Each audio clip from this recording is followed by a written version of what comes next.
pero muchas Bueno, aquí felicidades, de estamos verdad. de vuelta, ya está junto a nosotros de manera formal Ezequiel Molina, con quien tenemos la buena oportunidad de tocar temas económicos, tener definiciones de asuntos que para nosotros inclusive son desconocidos. Esa materia de manejar la economía con mucha profesionalidad, pues aporta definitivamente a nuestro programa. Con Ezequiel damos la bienvenida también a Viviano de León, quien se suma al set para tener de Ezequiel informaciones de primera mano. Adelante, compañeros, en el estudio. Buenas tardes, José Guillermo. Buenas tardes a todos los televidentes. Aquí estamos en este día con muchas informaciones interesantes, ¿verdad? Sí. Hay muchas cosas que comentar y decirle. Yo creo que es importante recalcarle a aquellas personas que no se han puesto la primera dosis de la vacuna a que lean y escuchen el mensaje del gobierno de que las vacunas que hay ahora en la actualidad están reservadas para segunda dosis.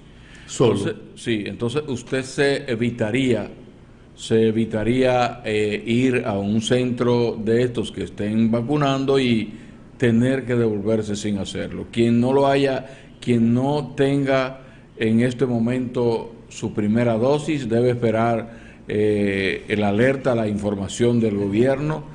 Cuando lleguen la próxima vacunas, entonces pues tendrá la oportunidad. Gracias. Ezequiel, el gobierno sigue teniendo problemas en muchas áreas para que en medio de la pandemia el desarrollo económico pues no se detenga o no siga sufriendo más. El presidente Luis Abinader dijo esta misma semana que hay una alza desproporcionada de los productos de la canasta básica del dominicano. Es preocupación no solo del ciudadano que va al colmado, que va a la pulpería, que va al supermercado y se encuentra con precios doblados o triplicados de productos que son indispensables para la subsistencia. El presidente ha dicho, lo voy a contrarrestar y voy a permitir, o está en fase de estudio final, de que el gobierno permita importación masiva de productos. Ahora, eso en el discurso parece muy bien, pero tiene una gran cantidad de productores, de expendedores en la República Dominicana que ven esto como una competencia desleal a sus propósitos empresariales. ¿Cómo tú ves el tema y qué pudiera pasar en los días, en las semanas por venir? Porque la verdad que espanta hoy día ir a un supermercado y ver cómo el dinero se extingue, no rinde para nada. Bueno, buenas tardes formalmente a todos. Mira, uno escuchar eso de parte del presidente de la República, me imagino que tiene una motivación de preocupación de parte del presidente muy alta cuando se expresa de esa manera. Pero yo una vez dije, José Guillermo, que los políticos tienen que saber cómo hablan. Un político siendo presidente tiene que hablar de una manera, siendo ministro tiene que hablar de otra manera, siendo un político que no está en el gobierno o no está en el poder tiene que hablar de una manera. Y dependiendo de qué posición tú ocupes en el momento determinado de valoración, tiene que saber qué se dice. Creo que lo único que yo entiendo que el presidente, reitero, se muestra una altísima preocupación por los precios que están subiendo, pero decirlo así se puede malinterpretar. Yo lo voy a malinterpretar por un lado, pero creo que no va a ser como yo tal vez lo interprete. La inflación de los productos diferentes, de todos, construcción, alimentos, de todo. Una de las grandes causas por las que están aumentando de precios son los fletes. Y no son los fletes solamente de los productos terminados, son los fletes de las materias primas, o sea, flete. Okay. Para las industrias dominicanas les sube el flete de la materia prima. Para los importadores de productos terminados les sube el flete del producto terminado. Para las industrias extranjeras que nosotros traemos esos productos terminados, les sube el flete a ellos. Básicamente, en principio, y la principal causa es el flete, que de $2,000, $3,000 de China ya están en 11 y hasta en 13,000. En Panamá subieron a 6,000.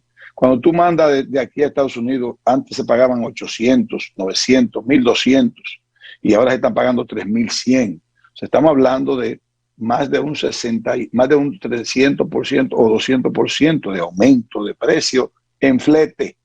El costo de flete. ¿Cuál es la variable que ha hecho que los fletes suban? Bien, recuérdate que China tiene una altísima demanda. Entonces a China no están llegando todos los furgones que de China salen. Entonces en China hay escasez de los contenedores, escasez. Entonces, los dueños de esos contenedores, las navieras, lógicamente están aprovechando en términos de oferta y de demanda. Eso es un asunto de la economía de mercado. Entonces, habrá que ver si el presidente va a preferir abrir el mercado para que se haga una masiva importación. Eso puede crear dos problemas. Un exceso de oferta, es verdad que puede bajar el precio, pero le puede hacer mucho daño cuando el producto se produce en República Dominicana en materia de productos alimenticios. ¿Cuáles son los productos masivos que el presidente va a permitir? ¿Solamente lo de consumo de alimentación o todas las importaciones? Entonces, todo eso, yo creo que debe haber una explicación más detallada antes de hacer ese anuncio. Con todo el respeto, en mi posición en esa observación.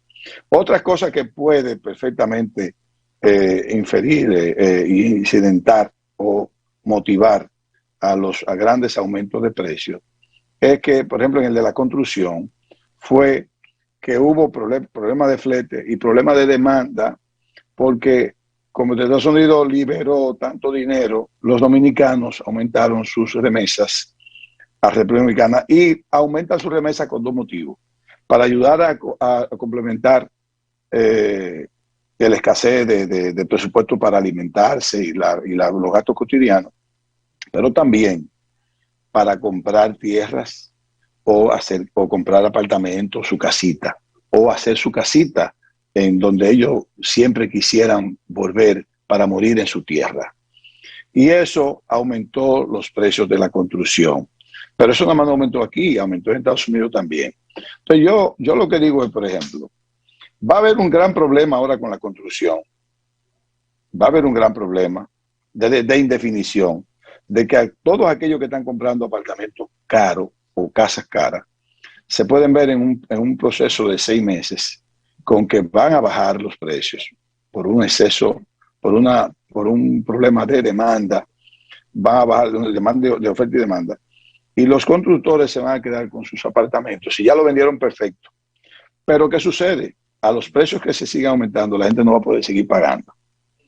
Y van a tener que revender. En la reventa van a tener que perder los consumidores. O si no, sí. Hay algo que no estoy entendiendo, ¿verdad? Yo no soy economista, pero si hablamos de que los fletes han aumentado respecto a la autorización de importación de productos masivos, entonces estas personas que van a importar esos productos que son del sector privado, que no es el gobierno, no van a pagar esos fletes caros. O sea, ellos van a tener que vender entonces caro aquí en la República Dominicana. ¿Cómo se explica esto? Claro que van a tener que pagar el flete caro porque el flete es la naviera y el flete no se puede ni subvaluar ni nada. Es un asunto de una compañía privada, de una naviera que cobra el flete que tiene que cobrar. Entonces, ¿de qué manera llega esos productos baratos aquí? Bueno, el presidente hace, como él es economista, lo que está buscando solamente el factor de oferta y demanda. A mayor oferta, menores precios. Eso es una curva elástica. Entonces, si nosotros podemos ver simplemente por eso, creamos el gran problema, entonces que le creamos problema a los productores dominicanos. Pero además, eso tú lo haces por un tiempo, porque al final llegan tantas ofertas que todo el que importó va a tener que perder hasta para vender. Eso no se juega así, eso se juega de otra manera. Yo creo que ellos saben, el gobierno sabe cómo manejarlo. simplemente que la noticia puede crear un poco de espanto, de susto y de escepticismo. Y cuando la gente abre los mercados, se tiende a pensar que pueden haber fugas de controles, y se puede pensar también que se puede abrir una puerta de favores. Entonces, esas son de las cosas que son peligrosas, que son inquietantes, que son muy delicadas. Entonces, me parece que el gobierno debe dar mejores pasos, debe pensar muy bien las cosas. Creo que la van a pensar bien. No tengo en estos 10 meses de gobierno un antecedente de que den las cosas precipitadas. No la tengo yo. Por lo tanto, creo que solamente hay que cuidar lo que uno expresa. Yo observé los otros días que el presidente cuando habló de la reforma fiscal, él habló de la reforma fiscal. Yo dije que no debió hablar él de la reforma fiscal. Y él dijo que iban a ver cómo analizan los incentivos fiscales. Y yo dije que esa no era una declaración del presidente de la República también. Es una declaración de un funcionario. Cuando es el presidente, eso ahuyenta las inversiones extranjeras. Entonces, por eso digo que hay que tener mucho cuidado con las cosas que se dicen. Bueno, escuché un rumor en relación a la disposición o al proyecto que aspira pasar al sector público, hacer una alianza al sector público-privado con relación al sistema eléctrico nacional. ¿Conoces algo al respecto? No, yo no conozco, pero claro, no de esa última que tú conoces. Yo sí conozco que del sector eléctrico siempre se ha estado tratando de ver cómo el Estado se quita cargas de todo el déficit, de toda la pérdida que el sector eléctrico le ha causado al Estado por años. Déjeme decirle los grandes problemas económicos, los grandes problemas de déficit fiscal que tenemos nosotros, los grandes problemas lo ha acarreado el sector eléctrico. Pero no es culpa de un gobierno ni del otro gobierno, es culpa de todos los gobiernos y del pueblo mismo. Es una irresponsabilidad del pueblo haber manejado el sector eléctrico como lo hemos manejado. Ha habido robo de energía, ha habido fraude de energía, ha habido de todo en materia privada y pública. Ha sido una especie de, reitero, de responsabilidad general de la sociedad. Sé que ha habido intentos de hacer alianza, lo ha habido, han fracasado algunos. En este gobierno entiendo que sí, que debe haber pasos claros en materia de alianza. Lo que a mí me parece que es una bola de que iba a haber una alianza en la parte de la comercialización. Esa es la única parte que el sector privado no quiere entrar todavía. Y tiene razón en no entrar. Porque la parte de la comercialización o de la distribución es una especie de populismo político. Ahí ha habido populismo político en toda la materia. Entonces, cuando el Estado quiere entregar esa parte, tiene que aceptar que se cancele el 50% de todos los empleados que dependen de las EDES, que son muchos. Cuando el Estado acepte eso, va a crear un problema social. Entonces, fíjate que es un asunto muy neurálgico, un asunto muy delicado. Entonces, me parece que todavía el sector privado no ha hablado de hacer alianza en materia de distribución o de EDES. No, hasta ahí yo no creo que estemos llegando todavía. Ezequiel, hay dos temas. Uno, el sector transporte se ha estado haciendo un esfuerzo para ceder el manejo del transporte urbano a las empresas tradicionales. Se está haciendo una prueba con el corredor de la Núñez de Cáceres. Y ya don Antonio Marte, ni corto ni perezoso, siendo senador de la República, pero además es parte interesada en el corredor, dice que ya eso no da beneficio, que hay que pagarle el diferencial, porque hablaban de 12,000 y solamente se han montado 7,000. Que hay una diferencia entre el combustible que se calculó a 130 y que ahora está a 180. Primer tema. El Estado debe entregarle al sector privado el transporte público. Segundo tema. El manejo de la energía eléctrica.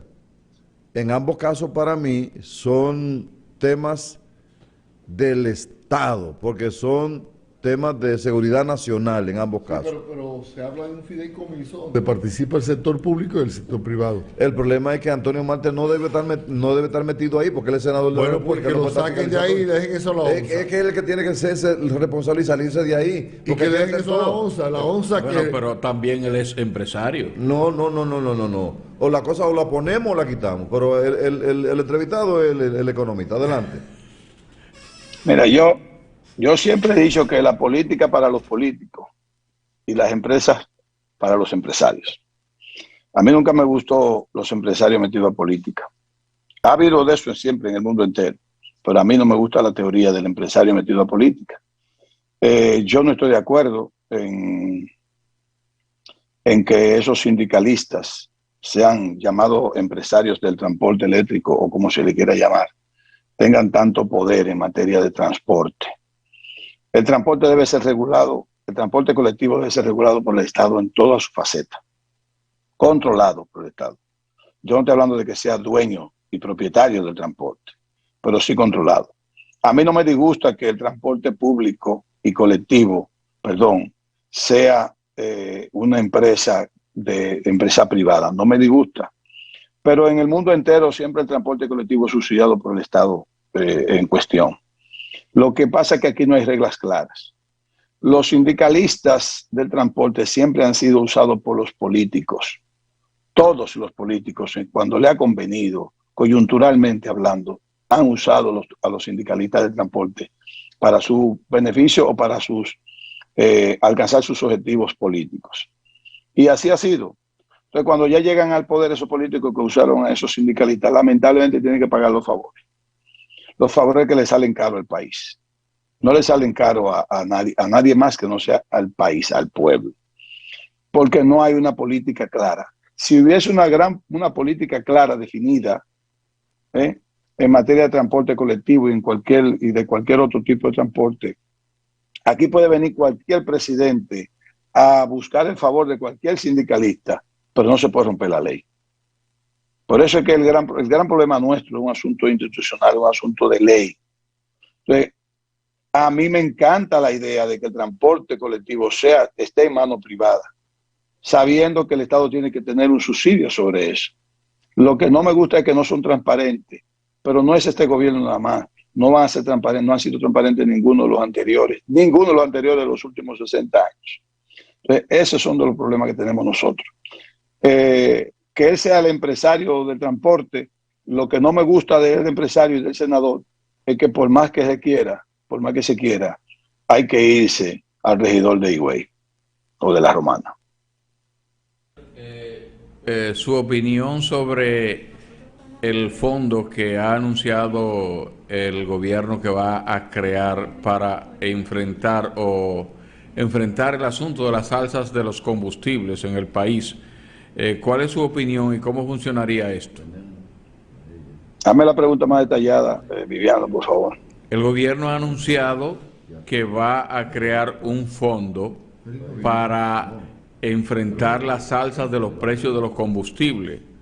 Entonces, me gustaría conocer su opinión al respecto, si esto funciona, si esto es beneficioso, si el ciudadano debería pagar lo que cuestan los combustibles. Bueno, a mí, tú le hablas a un empresario, yo soy un empresario también, y yo entiendo que la gente tiene que pagar las cosas como cuestan, pero tiene que pagarse todo el mundo igual. Todo el mundo tiene que pagar las cosas como cuestan y tú la usarás de acuerdo a tu presupuesto. Yo creo que la energía eléctrica debe consumirla todo el mundo y debe pagarla como todo el mundo, como cuesta para todo el mundo. Pero debe ser para todo el mundo, no para unos y para otros. Ese fondo que el gobierno quiera poner, yo veo eso como un populismo, Vivian. Es un populismo, eso es parte de su política. Recuérdate que primero son políticos. Crea un fondo. ¿De dónde va a crear el fondo? Un subsidio, eso es más bien un subsidio. Lo va a sacar de algún lado para ponerlo en otro. ¿Por qué? Porque eso tiene una connotación social que el gobierno tiene que valorarla y dice, a mí me crea más problemas de imagen política el no crear este fondo, que finalmente sale de otros lados, que no darlo. A mí no me gusta la idea. A mí me gusta que la gente tenga el costo y que se regule de acuerdo a cómo pueda trasladarse. Uno dirá, pero ese que eres muy drástico. Lo que pasa es que ya se ha demostrado que por más cara que esté la gasolina, la gente no deja de trasladarse. Entonces, si mientras tú le des más subsidio a ese asunto, va a ser peor. Ahora bien, yo no hago nada con decirle al pueblo, págame el galón a 250, cuando a un, vamos a decir, inversionista, tú le haces un contrato y le exonera los impuestos, para que él después le sobre de esa cuota, y entonces la vende en el mercado de spot. O sea, ¿entiendes? O sea, esas son de las cosas que volvemos a la ley, volvemos a ser transparentes, volvemos a tener la capacidad de controlar el Estado como debe controlarle. ¿Por qué le voy a castigar al pueblo si yo le estoy beneficiando a un inversionista extranjero o nacional o local? O sea, esas son de las cosas que hay que corregir, Viviano. Es que tenemos distorsiones en el manejo del Estado a nivel general, no de un gobierno específico. Es todo el andamiaje estatal que tenemos problemas de ser problemas operativos. Ezequiel, la energía eléctrica, tú lo has dicho más de una oportunidad, es un dolor de cabeza. Sin embargo, he escuchado que hay una situación difusa, que se cierra la sede EEE, que no se cierra porque lo que hay es un decreto, pero por otro lado escucho que ha habido un ahorro solo supuestamente en la compra de los medidores de $1.000 millones de pesos, y que esos $1.000 millones de pesos alcanzarían, de una vez hacen un ejercicio ficción de lo que se haría, como que si el dinero que supuestamente se ahorran estuvieran en el banco, y crean todo una fábula, y que serían 50 canchas para los pobres, y que serían qué sé yo cuántas casas. Entonces, ¿cómo es posible que si hay tanto ahorro, haya tanto déficit? No, porque lo que pasa es que hay ahorro, pero hay menos déficit, según el cálculo. Entonces ellos te dicen, ahorrarnos esto, finalmente lo que hay es un menos déficit. Pero ellos te quieren contabilizar para que el pueblo lo entienda. ¿Cuánto es ese dinero que se ahorraron que causa menos déficit? Y te dicen $1.000 millones de pesos, y entonces con esos $1.000 millones de pesos dice una cancha cuesta 50.000 pesos o 100.000 pesos. Entonces te dice que salen tanta cancha de basquetbol o tanta cancha de fútbol. ¿Y qué se haría con ese dinero? Así mismo es el Estado. El Estado siempre hace cálculos de cosas que no existen o de cosas que son hipotéticas. Por ejemplo, el gasto tributario, para ponerte un ejemplo fácil que tú puedas entender, tal vez todos los amigos que nos escuchan no, pero tú sí lo puedes entender. El Estado calcula el gasto tributario. ¿Qué es el gasto tributario? El gasto tributario son los impuestos que el Estado no cobra, que si estuviera cobrando ese dinero lo estuviera recibiendo, y entonces se convierte como un gasto porque se hace un registro contable y dice gasto tributario es aquel dinero que yo no recibo porque yo no cobro un impuesto a un producto X. Y ahí está incluso el arroz. Todo el arroz que tú te comes, el Estado calcula que si estuviera cobrando un ITEVI como un 18%, ellos dicen eso fuera tanto para recibir lo que no lo recibo, pero lo ponen como gasto. El gasto tributario es aquel dinero que el gobierno no recibe porque no le aplica un impuesto a un producto determinado y lo anota como gasto en la contabilidad estatal. Entonces, así mismo es con ese asunto del déficit y del ahorro. Ellos te dicen que es un ahorro, pero al final es menos déficit. Porque ¿cuánto no hay? Eso es como lo que el viento se llevó. Y lo que pudo haber sido no fue. Exacto. Bueno. Ese es azul. Lo que sí es, señores, que nosotros como gente que tenemos la oportunidad de ir a los medios, tenemos que tener un sentido crítico de las cosas y de las acciones de todos los gobiernos y de todos los políticos. Pero yo invito, y me disculpan, a los empresarios, invito a nosotros mismos a tratar de ver cómo nosotros podemos, ¿no?, con nuestra crítica, hacer apoyos de mejores ideas o de mejores cosas para lograr que este gobierno tenga mejor desempeño. Nosotros estamos obligados, y me disculpan que asumo yo el derecho que ustedes no me han dado para observarle.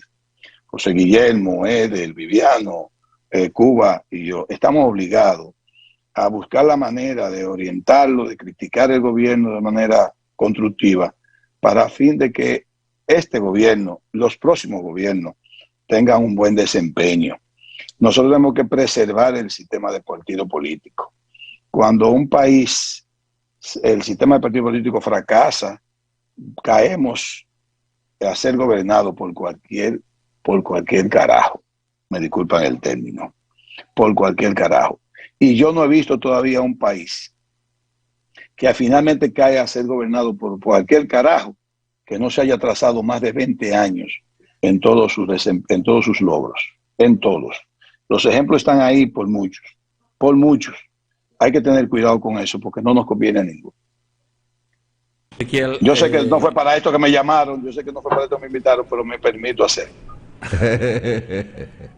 No somos economistas. El gobierno ha hecho un anuncio respecto, creo que al pago de la deuda externa para el próximo año. Entonces, nos gustaría que tú nos expliques esta parte. Yo leí la información, pero al no ser economista... Ese es el ahorro.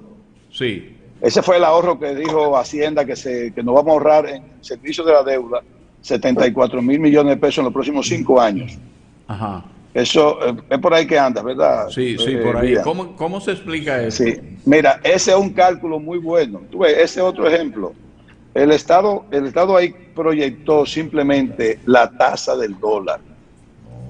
Cuando tú coges ese dinero en vez de dólar, en vez de ser en dólar, tú lo coges en peso en 8. Sí. En estos momentos, coger un préstamo en peso dominicano a un 8, en vez de a un 5 en dólares, tú pagas más dinero. La deuda sube ahí, para que estemos claros en eso. Sin embargo, en la proyección a 5 años, cuando tú como Estado, tú calculas en cuánto va a estar la valoración del dólar en los próximos 5 años, o sea, dentro del año 27, el dólar va a estar tal vez al 70 por 1. Entonces ellos calculan que los dólares que se van a pagar de intereses en esos tiempos, calculándolo al 70 por 1, son tantos.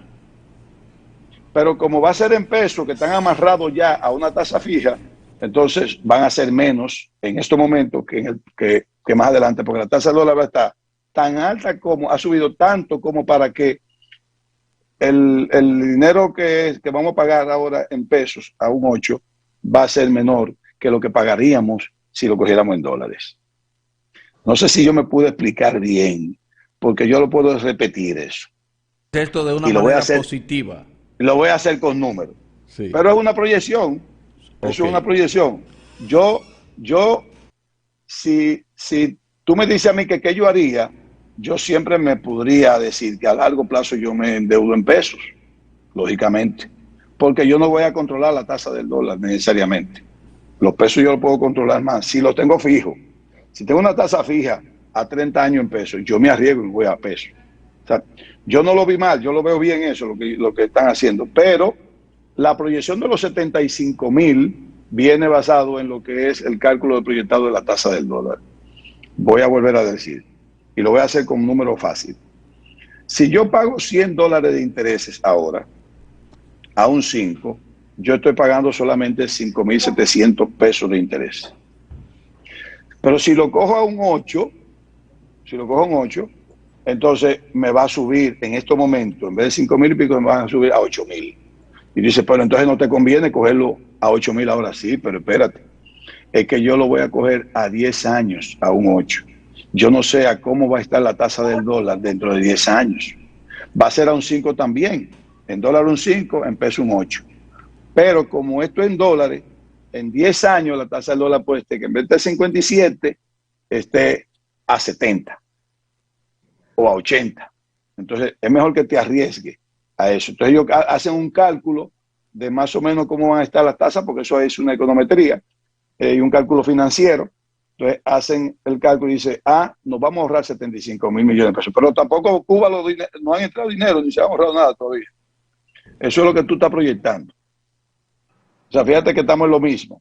proyecta que tú te vas a ahorrarte 75 mil millones de pesos, proyectado. Puede ser más, puede ser menos, o tal vez puede ser que nada. Una proyección. Bueno, Ahí está, eso se llama engañabobo. No, no, no. No, eso no es engañabobo, eso es una proyección, Cuba. Eso es Está un bien. proyecto que tú tienes, un tema. bueno, Ezequiel, muchas gracias. Como siempre, muy agradecido. Está bien. Gracias a ustedes por invitarme. Adelante, Suel. Bueno, terminamos con Ezequiel y le damos la bienvenida a la vuelta a Glenix Félix, gran colaboradora nuestra, pero que el virus había alejado del programa. Así es que a la vuelta abrazaremos a Glenix y seguiremos con nuestra audiencia en este jueves.